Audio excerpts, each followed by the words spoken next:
Porque es algo que llevas en la sangre. O sea, a mí lo que más me puede gustar es enseñar una casa y cerrar una operación. Creo que es precioso. Desde que murió mi padre no he pisado ningún campo. Ni nuestro ni de otro. Antes estuve 14 años yendo a todos. Bueno, primero que no fue una burbuja inmobiliaria, fue un problema básicamente financiero, que los bancos se vieron obligados a cortar el grifo cuando días antes te pagaban el 100% de la vivienda, incluso los muebles y un coche. O sea, es que ahora hay gente muy irreverente. Pues fíjate, ayer unos niños que han matado a su tutora. Y es que estamos llegando a un momento que no es fácil entender a todo el mundo.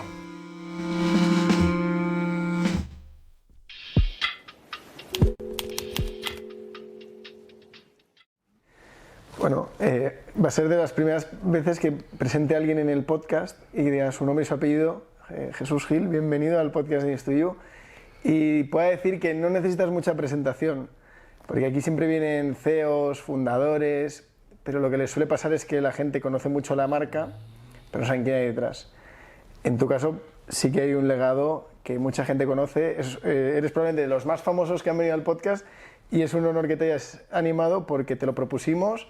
Hubo que cuadrar la agenda, pero habéis puesto todas las facilidades, así que muchas gracias por animarte. Debo decir que eres tan listo que has elegido el día que tenemos el derbi y el día que era el cumpleaños de mi padre, que espero que le dediquen una victoria. O sea, es un día realmente especial. Pues mira, nos lo han dicho justo antes de empezar, han dicho, oye, hoy es un día muy bonito para grabar, no sabemos cuándo se va a emitir, pero hoy es 12 de marzo, hoy hacéis la vuelta del partido contra el Madrid. Y el aniversario. Decía, hoy tenemos que salir de aquí e ir a poner alguna quiniela, que hay que postar algo. Es una señal, es imposible. Encima es bastante épico porque no es un partido de liga al uso. Hoy tiene que ganar el Atleti. Yo estaba pensando que realmente lo habías calculado. Si me dices que es casualidad, me matas. Ojalá. No, la logística de News to You llega donde llega. Bueno. Pero oye, hablaremos de fútbol, hablaremos un poco de tu vida. Hablaremos de Gilmar, que es donde estamos hoy en vuestras oficinas, pero siempre nos gusta empezar hablando del invitado. Oye, ¿tú cómo de accidental fue esto de acabar en tu cargo actual? ¿Cuánto fue meditado? ¿Cómo son un poco tus inicios? Pues mira, yo tenía 21 años cuando hicimos la escritura de Constitución, por tanto ha sido, yo creo, bastante intencionado desde el principio, no ha sido fruto de la casualidad. Mi socio Manuel Marrón, que llevamos 43, yo creo que ya 44 de socios, pero nos conocíamos de hace más tiempo, trabajábamos los dos para mi padre. Él llevaba el departamento comercial en Los Ángeles de San Rafael, vendía casas y yo llevaba el club náutico y también creamos un departamento comercial para vender una especie de cuotas de membresía para poder acceder a determinadas instalaciones, etcétera. Ahí nos conocimos y joder, lo complicado que es vender a 67 kilómetros de Madrid una casa, una ilusión de vida y tal. Pues ¿por qué no nos planteamos? Éramos amigos y empezamos, y la verdad que mi padre siempre fue muy generoso, lejos de ponernos problemas, porque éramos dos personas más o menos importantes en cuanto a confianza dentro de su organización, pues todo facilidades. Igual que cuando le dije que dejaba de estudiar, digo, mira, esto de estudiar creo que me siento que estoy perdiendo el tiempo y me gusta aprender y generar y tal, y igual me dio todo tipo de facilidades, me puso a trabajar, pero duro. O sea, yo era una constructora en la sierra, era el primero que me tenía que levantar y el último que me acostaba, porque tenía que ir con los responsables a arrancar toda la maquinaria, a llevar material a todas las obras para que todos los tajos tuvieran sus ocupaciones, ¿no? Y eso fue una escuela importante.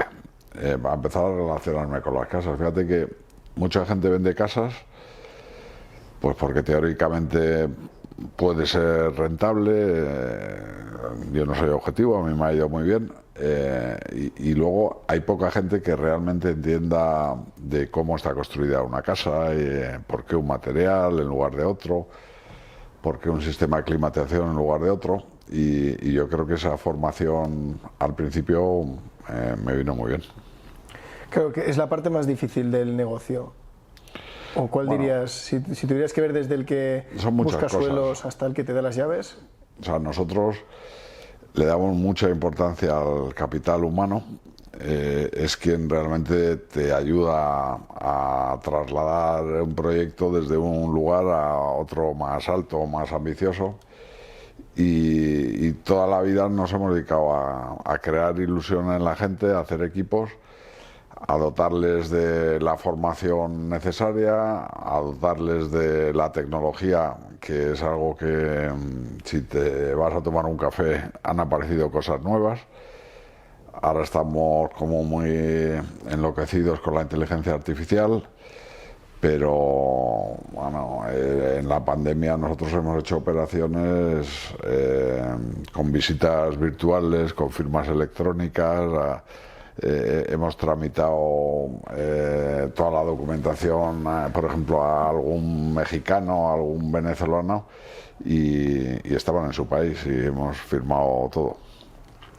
De estos inicios que decías, 21, 22 años, ¿cómo son los primeros pasos en Gilmar? ¿Qué hacíais al principio que ya no hacéis ahora, por ejemplo? Cosas que al principio dijiste, esto no es negocio. De vez en cuando yo creo que lo hacemos los dos porque es algo que llevas en la sangre. O sea, a mí lo que más me puede gustar es enseñar una casa y cerrar una operación. Creo que es precioso. Por desgracia, pues ya no te dedicas a eso. De vez en cuando, pues algún compromiso, algún cliente de características especiales, pues algún futbolista o algún cantante internacional, no sé qué, pues que lo tienes que hacer tú. Y eso es una satisfacción tremenda. Ayer te diré que cerré telefónicamente una operación en 7,5 millones aquí muy cerquita de donde estamos. Y eso es lo que te sube para los que estamos enganchados en esto, claro. ¿Y habías hecho la visita, o sea, habías hecho la gestión del cliente tú? Sí, bueno, era un compromiso. Yo todos los días reparto un montón de negocio porque como yo no lo puedo hacer, pues se lo tengo que enviar al departamento que corresponda. Tenemos muchos departamentos dentro de Gilmar especializados. Pues el más conocido, el más reconocido es el residencial, pero hay otro que solamente se dedica a locales, que hoy están dando la rentabilidad más apetecible dentro del ladrillo. Hay otro departamento que solo hace alquileres, hay otro departamento que solo hace obra nueva. Hay otro departamento que se dedica a fincas rústicas, pues, cinegéticas, agrícolas o ganaderas. Hay otro departamento que se dedica le llamamos capital market, al final son tickets más elevados, pues edificios enteros, suelos industriales, ya tienen otro tipo de características, y bueno, pues al final estamos para dar el mejor servicio a nuestros clientes. Por ir de atrás hacia adelante, ¿cómo empezáis, Manuel y tú? ¿Cómo al inicio del negocio era vender suelos? ¿Ya promovíais? ¿Cómo pues fíjate, fue esto? Es curiosa la pregunta y además especialmente interesante. Nosotros empezamos vendiendo solo chalés en Madrid, porque teníamos esa deformación de que eso era el nivel, eso era el lujo, y desde el principio queríamos especializarnos en un target medio hasta lo más alto. Y con el tiempo, pero estuvimos años solamente chalés, pues lo típico: Portahierro, Conde Orgaz, Mirasierra, Moraleja, y despreciamos los pisos. Pasó algún año y ya nos dimos cuenta que los pisos son tan importantes como los chalés, y empezamos. ¿Y ahí empezáis, intermediabais en la compraventa o ya hacíais más cosas? No, nosotros empezamos tiesos, o sea, no teníamos un duro, pusimos 300.000 pesetas Manolo y 300.000 yo. Y con el compromiso además de, mira, nosotros no vamos a dejar deudas, no. La verdad es que eso mi padre nos lo había inculcado, que había que ser serios, podía ser osado, podías marcarte un listón todo lo alto, pero lo que no podías es ir dejando pufos. Entonces, la verdad que ya nos quedaba, éramos 6 personas, Manolo y yo. Salíamos todos los días a visitar, a enseñar casas, a captar casas, y la verdad que se nos estaba acabando la gasolina, nos quedaba para un mes escaso, y cerramos nuestra primera operación en el bosque, en las lomas. Vale. Y ahí ya pues nos enganchamos y una otra y empezamos a funcionar, pero al principio no teníamos dinero, éramos una inmobiliaria que no nos conocía a nadie. Fue bonito porque fue duro.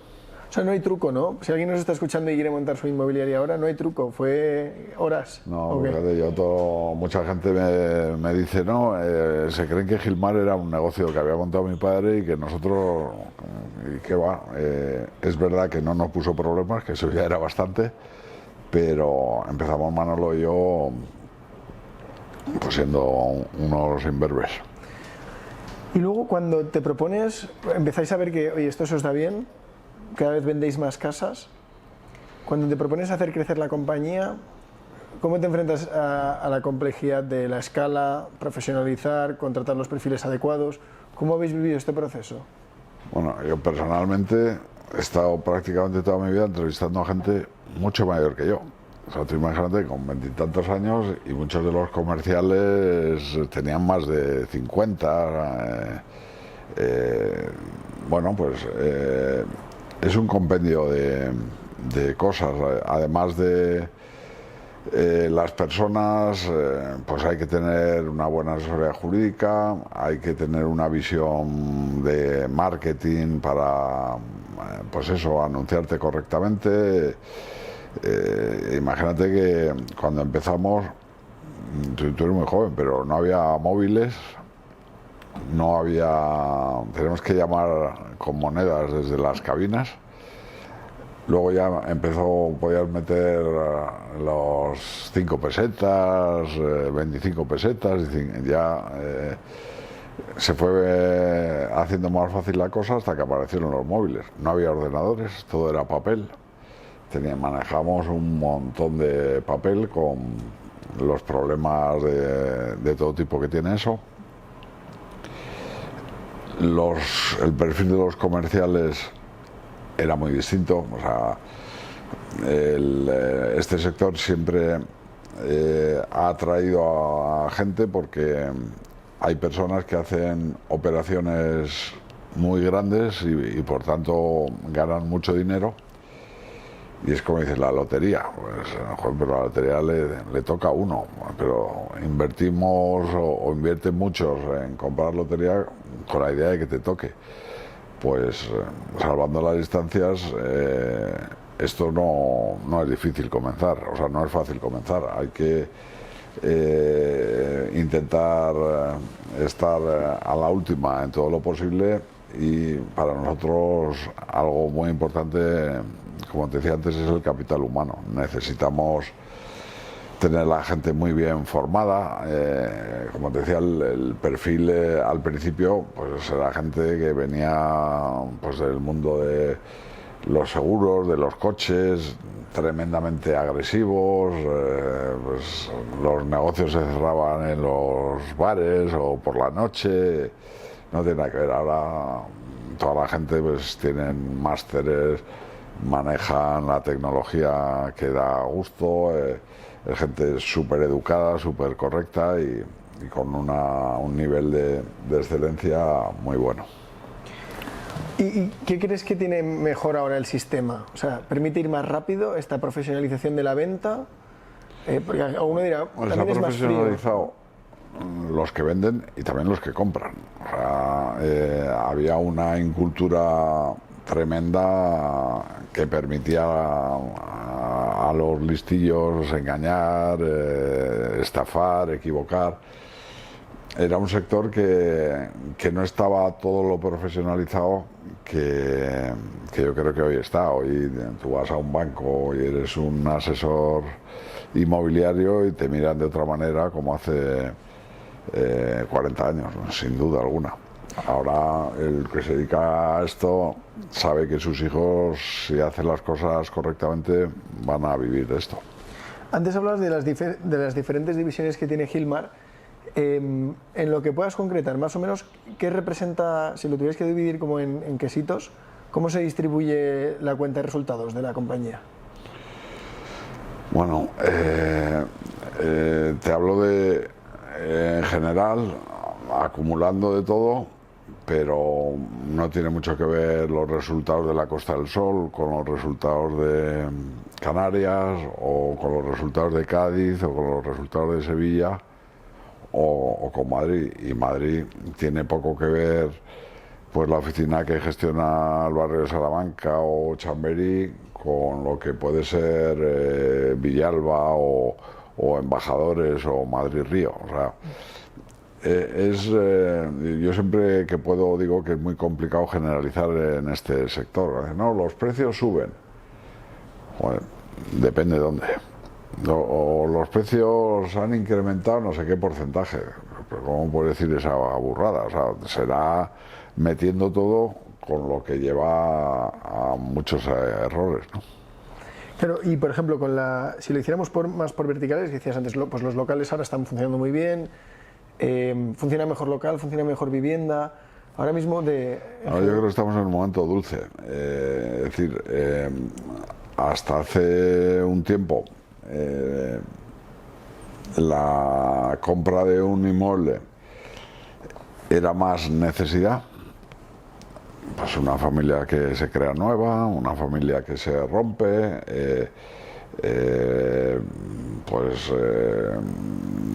circunstancias, insisto, de necesidad. Pues tienes un hijo y de repente tienes dos más, pues necesitas cambiar. Me voy a casar, necesito comprar una casa. Pero apareció la figura del inversor que, bueno, pues si tengo que invertir X dinero, históricamente un banco me da no sé qué, la bolsa, si juego bien, me da no sé cuántos, pero es que los inmuebles han pasado a cobrar un protagonismo total en este tema. O sea, ahora mismo una inversión bien hecha en un local comercial, a madre que es muy seguro, porque en 15 años no tienes que estar con el problema de un piso, que si la gotera, que si se ha roto la lavadora. Un local te da la mano hoy, hasta dentro de 15 años no tienes que complicarte mucho. Y decías que esto es un activo muy rentable actualmente, ¿no? Sí, en mi opinión sí. Hombre, ahí la promoción pues probablemente sea lo más rentable, es decir, transformar un suelo en viviendas, pero así de fácil para alguien que tenga el dinero, pues una vivienda, sacarle más de un 2,5, un 3 sobre la compra, prácticamente hoy es una heroicidad. Y sin embargo un local comercial puede llegar perfectamente a un 6, incluso por encima, depende de la zona, eso. Sí, que ahí entramos en un momento en el que si no lo haces bien en bolsa, te va a dar menos. La bolsa esta es la eterna. Yo creo que los bancos han estado un tiempo que no podían dar nada. La bolsa no deja de ser un juego arriesgado que algunos ganan y muchos pierden. Justo ahora, estos días, amanecemos con todos los titulares en rojo. Estados Unidos, recesión. Falta que, sí es verdad que sobre los activos, los titulares tienen menos impacto sobre unas cotizaciones, es demoledor.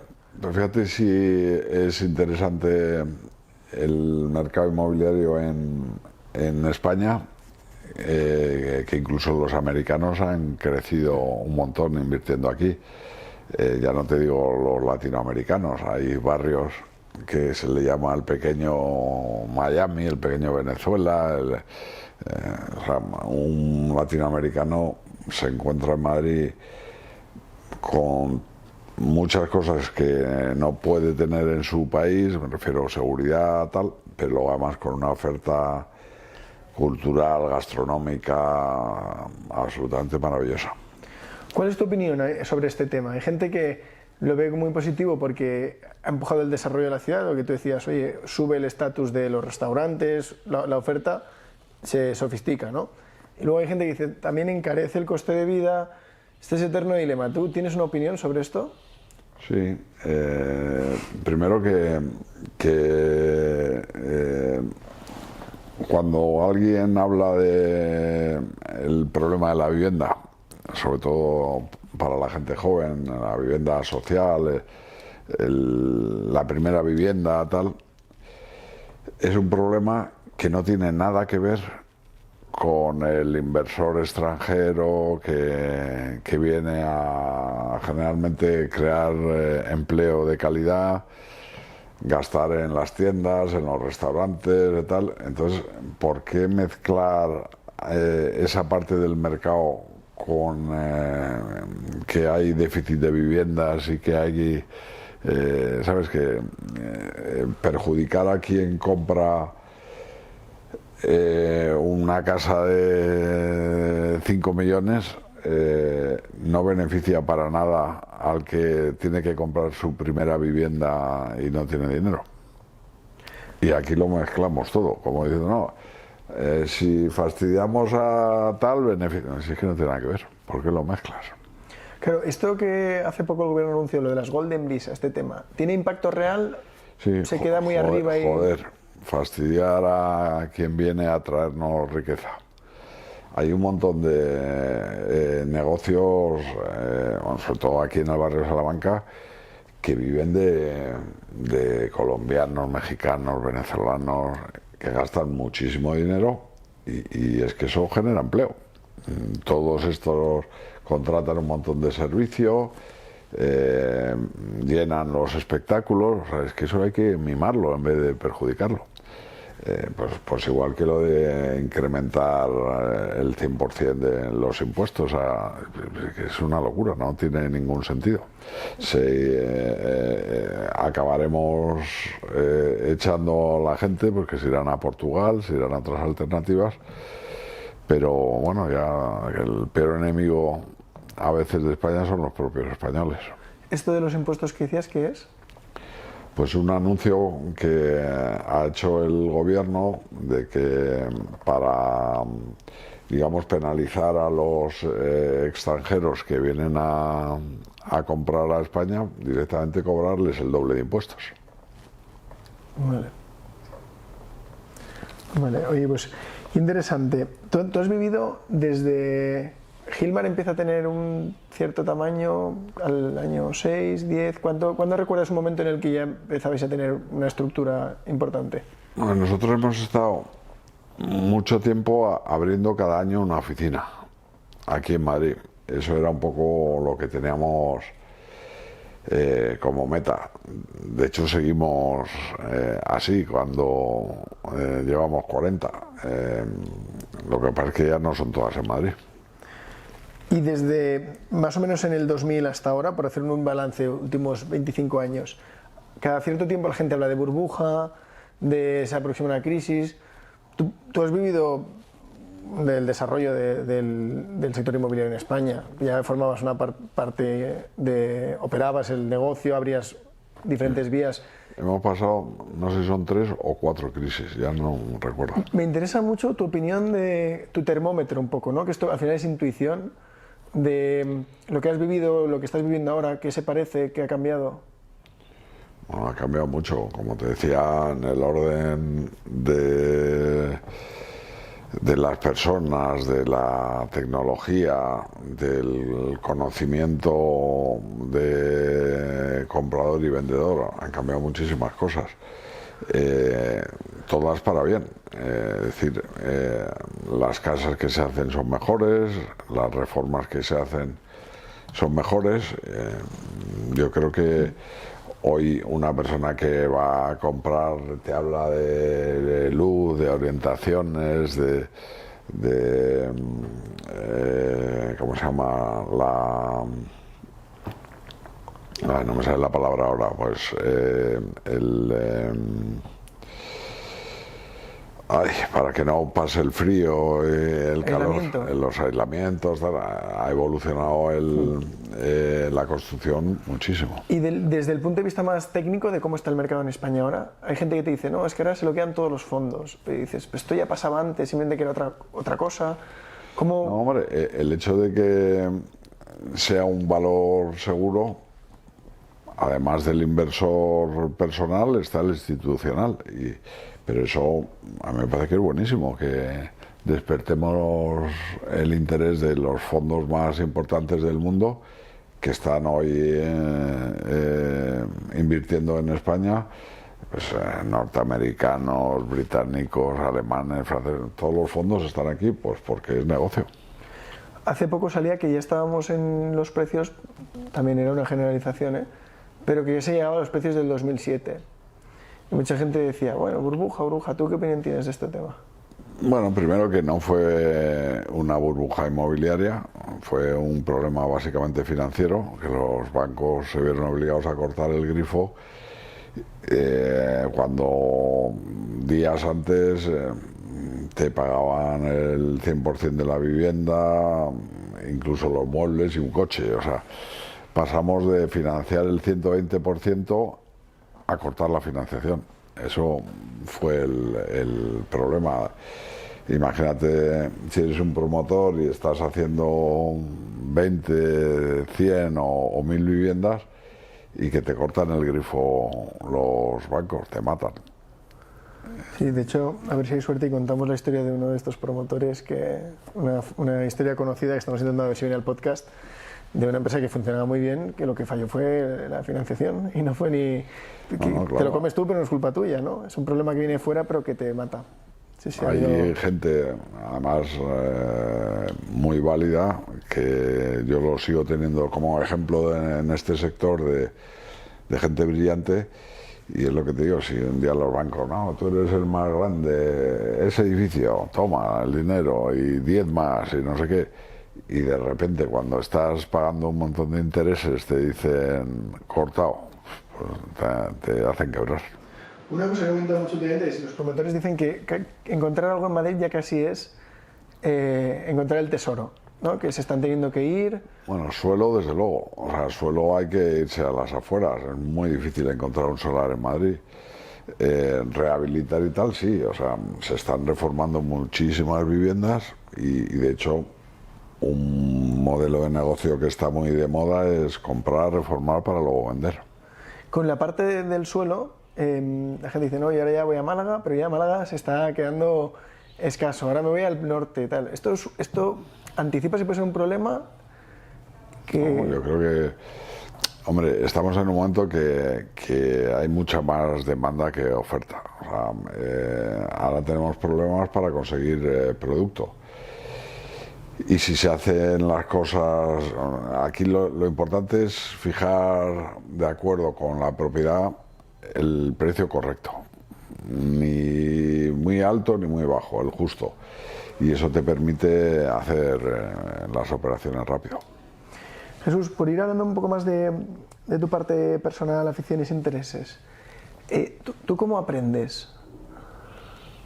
Todos los días, de todos los que puedo. Esta mañana de un camarero que me ha hecho un comentario que me ha hecho gracia, me lo he grabado. No sé, se aprende de todo el mundo a todas horas. ¿Pero qué te ha funcionado? ¿Tener buenos jefes al principio o referentes, como podría ser? Pues me imagino que tu padre pues era un sitio privilegiado, ¿no? Estar tan cerca para poder aprender. Yo creo que es la única persona a la que puedo llamar jefes. Después no he tenido esa sensación. Mi padre es la persona de la que más he aprendido, con la que más he discutido. Eso significa que con la que más veces me he arreglado. Y bueno, un ejemplo y un referente en muchos valores importantes para evolucionar en la vida. ¿Y qué te funciona? ¿Te funciona? Bueno, el contacto, me queda claro que el contacto con la gente te sirve, pero luego cuando te veías en problemas del negocio, de la empresa, decir que esto no lo he hecho nunca, si Gilmar se hubiera quedado siendo una empresa de seis personas, te habrías ahorrado muchos problemas. Pero hay un momento en el que te toca ir construyendo mientras haces, que son más difícil, ¿no? Hay gente que dice, pues a mí me han venido muy bien libros, me han venido muy bien, yo qué sé, pues mentores. La gente te dice, los podcasts me ayudan mucho. ¿Tú tienes algo que detectes que siempre estaba ahí? Yo creo que la calle. A veces el aislarte, y es un problema, ¿no? Si lo ves en los políticos, que se les retrata mucho, pues una temporada muy bien y a partir de una temporada ya empiezan los problemas. El pisar la calle, el relacionarte con la gente, por ejemplo, en Gilmar se hacen un montón de entrevistas de trabajo y yo te diría que casi todas las semanas se incorpora gente nueva, somos 500 y pico, pues a mí me encanta hablar con la gente que va a entrar por lo que aprendo, porque yo cuando tenía la edad de la gente que tiene 20 años pensaba en otras cosas, y es muy bonito saber por dónde van los tiros y lo que le inquieta ahora a la gente, que no es lo mismo que hace un tiempo. La gente suele tener una visión muy nostálgica del pasado. Dice, antes nos interesaban más la vida, la política, teníamos más planes de futuro, la juventud de hoy en día, todo esto, que estás muy en contacto con ellos. No, yo creo que hay gente joven muy válida, muy válida y además que se ve pronto, pero por desgracia hay mucha gente joven que vive perdida no la relación esfuerzo-recompensa, bajo mi punto de vista, que yo no soy nadie para criticar es una relación, yo creo, que no se corresponde, por lo menos con lo que yo he visto de padres, abuelos, etcétera, hasta el punto que probablemente vamos a entregar a nuestros hijos un mundo peor que el que hemos recibido por primera vez en mucho tiempo. Esto vino un invitado que lo definía, o sea, una comparación del fútbol, decía, este tipo de gente que describes, que cuando él los entrevistaba decía que no los contrataba porque decía, esto es gente que si se la centras no marca. Dice, este tío la tira fuera o ni le da la bola. Dice, pero estos no los puede tener en equipo, que estos no marcan. Fíjate, hoy, claro, esto es un tema muy polémico, pero hoy escuché en la televisión que preguntaban a la gente joven si estaban de acuerdo en volver a hacer la mili. Tú imagínate el follón que es ese, las respuestas y tal. Bueno, pues supongo que históricamente eso le habrá dado muchas cosas a gente que no tenía posibilidad de aprender a conducir o llevar un camión o manejar una grúa. Yo creo que la disciplina es bueno conocerla también. Es que ahora hay gente muy irreverente. Pues fíjate, ayer unos niños que han matado a su tutora, y es que estamos llegando a un momento que no es fácil entender a todo el mundo. Este es un diagnóstico muy común, pero la gente dice, lo causan las redes sociales, otros lo dicen, no, lo causa pues lo que se ha ablandado de la educación. Cada uno tiene todo el mundo coincide muchos coinciden en analizar el problema, pero la causa es difícil de... ¿No te pasa que mucha gente hay el run, pero que cada uno no es tan fácil identificar qué lo provoca, ¿no? No, y además supongo que lo importante es la medida. Pues como todo, si las redes sociales, pues supongo que tienen muchas cosas buenas. A lo mejor si estás todo el día, pues ya empiezan a haber problemas. La inteligencia artificial, Pues tiene cosas buenísimas. Si se utiliza mal, peligro. Pues ya cuando empecemos con la fase esta cuántica, no sé dónde. O sea que la medida es importante, creo, para buscar el equilibrio. Oye, ¿cómo es por no poner un día entre semana, bueno, si quieres cuéntanos los dos, pero cómo sería un fin de semana normal en tu vida, un sábado normal? ¿Eres muy de rutinas? ¿Cómo es un poco esto? Bueno, de lo de la rutina no sé, pero mi fin de semana ideal, que decir que cada vez que puedo es lo que hago, dejo el teléfono en mi casa, es decir, no tengo teléfono y me dedico a los animales y a mi nieta. Esas son ahora mis prioridades. Los animales lo han sido siempre y lo de ser abuelo, joder, he descubierto que es un regalazo. No me imaginaba yo que era algo tan bonito. Pues mi hija, pues al final, cuando la pobre le tenías que dedicar tiempo, estaba de alcalde en Estepona, con lo cual, pues la pobre debía pensar si me estaba separando de su madre, yo qué sé. Y ahora coger una tarde, es que estoy agilipollado con la nieta, puedo estar 3 horas y no me hace falta nada más. Qué bueno. Y por intentar hacer zoom un poco, ¿cómo eres de los que madruga mucho? ¿Entrenas por la mañana? ¿Cómo sería un poco? Sí, yo, un día normal, hoy a las 8 estoy en el gimnasio y salgo a las 9:30. Y luego ya, pues aquí lo primero que hago es un café con mi secretaria, que llevamos, no sé, casi 30 años juntos. La fiché cuando tenía 22 añitos y no puedo decir su edad, pero ya tiene más. Y ahí hacemos como el primer reunión de las cosas, las prioridades y tal, porque aunque me manda la agenda el día anterior, no sé qué pasa, que siempre hay cambios, siempre hay historias. Paga un café porque el que no hace deporte paga, yo lo hago todos los días, ella falla a todos, entonces le cuesta el café a ella y ahí empezamos a funcionar. Y cuando decías que te dedicas a los animales, ¿tienes animales en casa? ¿O es en alguna finca a la que vas en los fines de semana? Yo vivo en el campo, estoy con el tractor, con el huerto, pues crío, me encanta hacer familias de todo, pues no sé, perros, crío dogo alemán, mastín leonés, bodeguero y tekel, de los dos, de pelo duro y de pelo corto. Tenemos alpacas, avestruces, caballos, faisanes, pavos comunes, pavos reales, o sea, todo lo que puedo hacer familias. Hostia, qué bueno. ¿Y huerto también tienes? Y huerto, para mí uno de los lujos del huerto es ir con un amigo, un platito con aceite y sal gorda, e ir a cortar un tomate y comértelo sobre la marcha. Eso es una cosa muy especial. Hostia, qué bueno. Pues mira, oye, ¿y de deportes? ¿Te gusta el fútbol, pero practicas habitualmente? O sea, lo que más me gusta es montar a caballo. Hice doma de jovencito y ahora pues excursiones con amigos, que los fines de semana a lo mejor 4 horas de caballo, una buena comilona y que no falte el muso. Pues acabas machacado, ¿eh? Tendrás práctica, porque 4 horas de caballo cualquiera no llega a la comida. Hacemos muchas.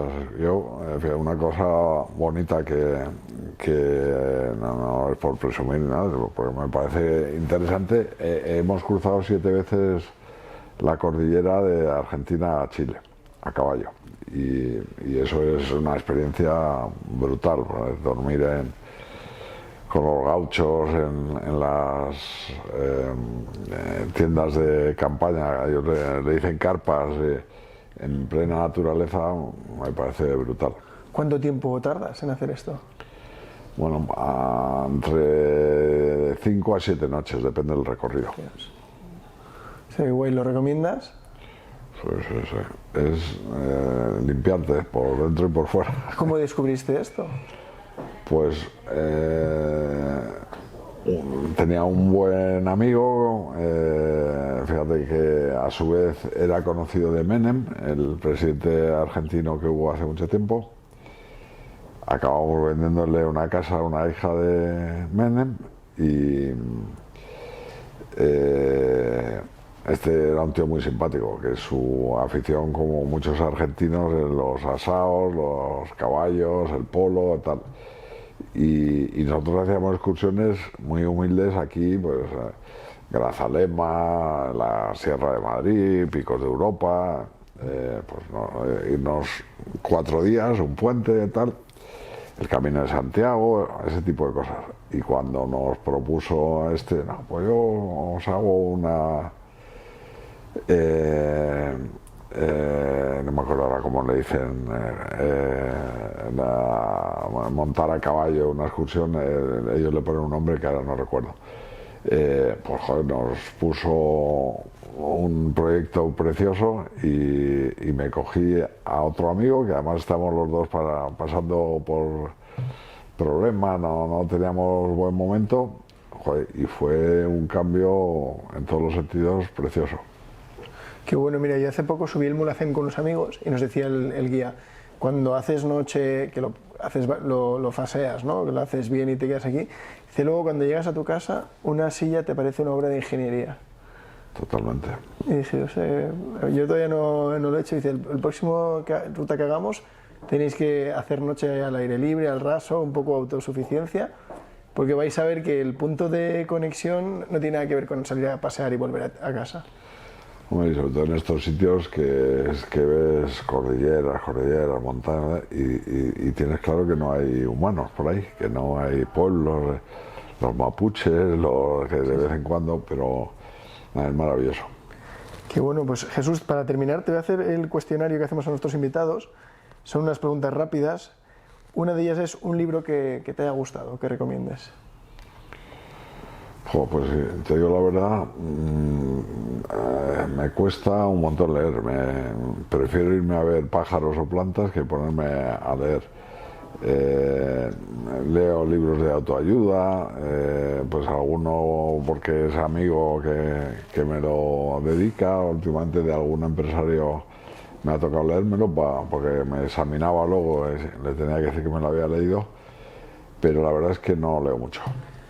¿Una canción que te guste?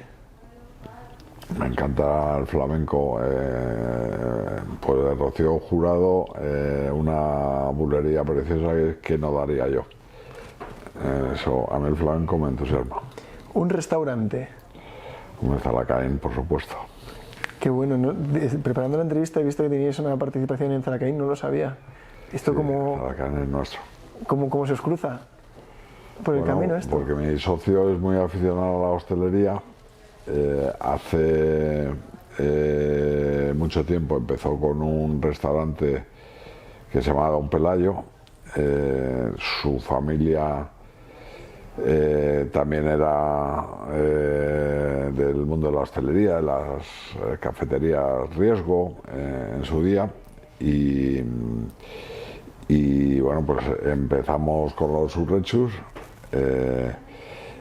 Yo al principio no estaba metido y en un momento de nuestra historia, joder, como estamos, tal, pues encantado.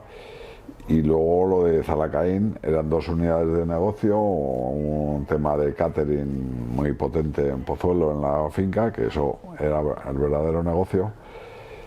Y lo de Álvarez de Baena pues teníamos dudas, porque al final es un tipo de hostelería que para dar esa calidad requiere muchísima mano de obra y a veces pues todo esto de las estrellas y la mano de obra está reñido con el negocio, pero es un lugar para relaciones públicas, te llaman ministros, te llaman CEOs de todas las compañías para que por favor les consigas una mesa, que es muy difícil conseguir una mesa en Zalacaín. ¿Y a ti no te pasa que a veces, bueno, aquí aprovecho para preguntarte cómo eres tú de emocional o racional con el tema de las inversiones, pero no te pasa que a veces dices, oye, me va muy bien Gilmar, he hecho esto de borracho y me va bien, que al final uno se calienta y coge inercia y tiendes a pensar que como lo que has hecho hasta ahora te ha ido bien, que lo que tocas lo haces oro, ¿no? Y hay mucha gente que se lleva sustos por coger carrerilla. ¿Tú esto cómo lo gestionas? Bueno, o sea, mi relación con mi socio es como un matrimonio. Discutimos muchísimo y eso, y además también somos bastante distintos y yo creo que eso te permite llegar a un equilibrio razonable. O sea, con mi mujer me pasa. No compartimos muchas aficiones, no tal, pero al final no sé qué tiene la química que hace que llegues a sitios interesantes de la mano de alguien que no es exactamente como tú. Tú eres el que es más racional de los dos, ¿no? ¿O cómo lo...? No, no necesariamente, depende de qué estemos tratando. Vale, pues muy bien. Y para terminar, un producto digital que utilices mucho, que esté hecho para ti.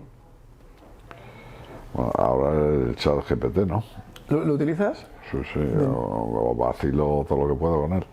El otro día, bueno, lo puedo decir, estuve comiendo con un ex político, Antonio Hernández Mancha, que a su familia le tengo mucho cariño, todos son notarios, son gente muy lista y luego tremendamente cultos.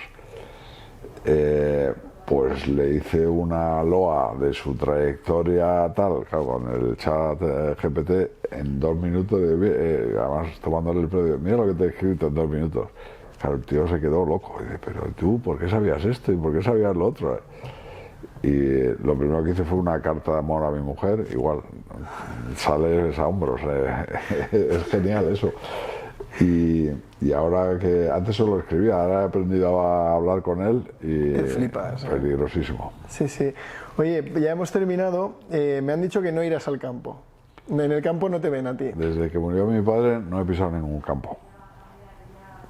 Ni nuestro ni de otro. Antes estuve 14 años yendo a todos, pero no, pues yo creo que mi ilusión siempre ha sido disfrutar de los fines de semana y de la familia. Y desde, bueno, un poquito antes de morir mi padre ya decidí que no iba más al campo. He tenido la suerte de tener un hermano que lo hace mucho mejor que yo y que es muy hábil y muy querido en todo el mundo del fútbol y fue mi oportunidad para decir, pues yo me quito en medio de esto, de tenerte que poner la corbata. Que a mí se me han estropeado casi todos los fines de semana de mi vida. Primero, Los Ángeles de San Rafael, los fines de semana era cuando recogía los frutos de la publicidad, tal, cuando se firmaban los contratos. Luego, la política, pues igual, cuando se inauguran las obras, cuando viene la gente tal, siempre los fines de semana. Y el fútbol 3/4 de lo mismo. Entonces, cogerte el domingo a las 11, ponerte una corbata, irte a comer con los directivos, el partido, el muro de las lamentaciones, hasta las 12, la 1, las radios. En mi época era José María García, José Ramón de la Morena, entonces era realmente agotador. ¿Qué genera más llamadas? ¿Una mesa en Urrechu o una butaca en el estadio? Pues yo